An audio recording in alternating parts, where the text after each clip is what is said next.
days ago in the Washington Post.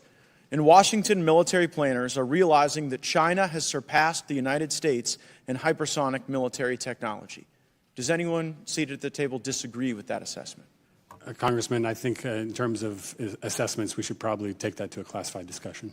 Well, it's been sort of unclassified without our consent. We had this leak that showed that China could launch one of these hypersonic glide capabilities, 2,100 kilometers, that it could get there in 12 minutes. And I actually don't think it can't be too classified, because it was a year ago, Admiral, that you were before the Senate Armed Services Committee, and you seemed to be giving the warning at that time that we saw manifest in this leak. You said, quote, "The hypersonic glide vehicle threat poses a serious threat to the U.S. and allied forces in the region, and we require a near-term initial defense capability to meet this challenge."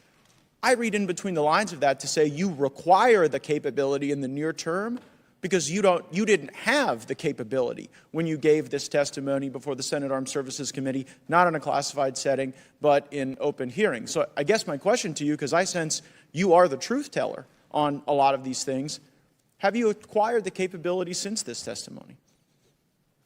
The department is working on the ability to do hypersonic defense, Congressman.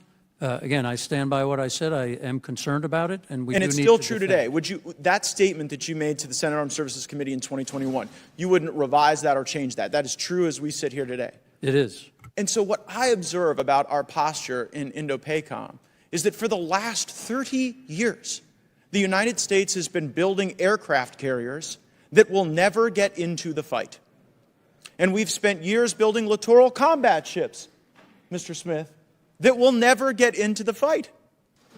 And while you have been giving us the accurate information, you gave it to us now, you gave it to the Senate a year ago, the truth is we have not made a sufficient investment in hypersonic defense in order to ensure that we have this credible deterrent threat. Isn't that right, Admiral? Sir, if you look at the report as it applies to our Guam defense system, we have identified the need for that capability. Right, and so I guess tell me, how do our littoral combat ships ever get into the fight in a China-Taiwan scenario? Well, again, I think that'd be better in a classified setting. I just think it's not going to happen. I think it's whether it's classified or not classified. Can we hit a moving target with our hypersonic offense? Again, sir, I think we ought to take those capabilities discussion. Well, okay. So if I represent to you that China can hit a moving target and we can't hit a moving target, do you have any basis in this setting that you can share with me to rebut that assertion? I disagree that we can't hit a moving target. Oh, you think with our hypersonic capability?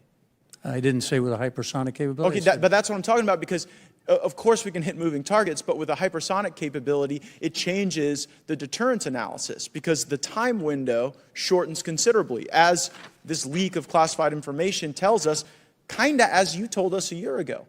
And so I know that there'll be great bloodlust to go after the leaker of this information. It is never okay to leak classified information, especially when it could potentially put people at risk. But what I wonder is, who's going to be punished more?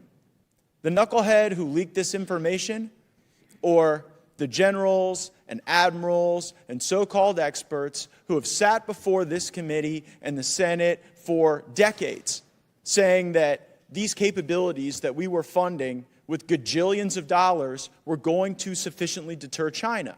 And what you said last year, what you've confirmed now, is that we need a capability in the near term that we do not have. What this leak shows is that China has it, and we don't. And yet we continue to build ships that'll never get in the fight. We continue to support these endeavors that don't enhance deterrence, but if the right senator or congressman or lobbyist is for them, we do them.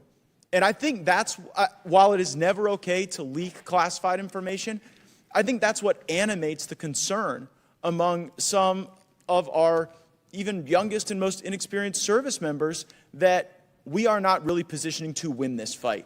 We got too many grifters who roll in and out of the Pentagon, to defense contractors, and some of them even become Secretary of Defense thereafter. And I think it is disgraceful, and it's not worthy of a true Pacific power like the United States.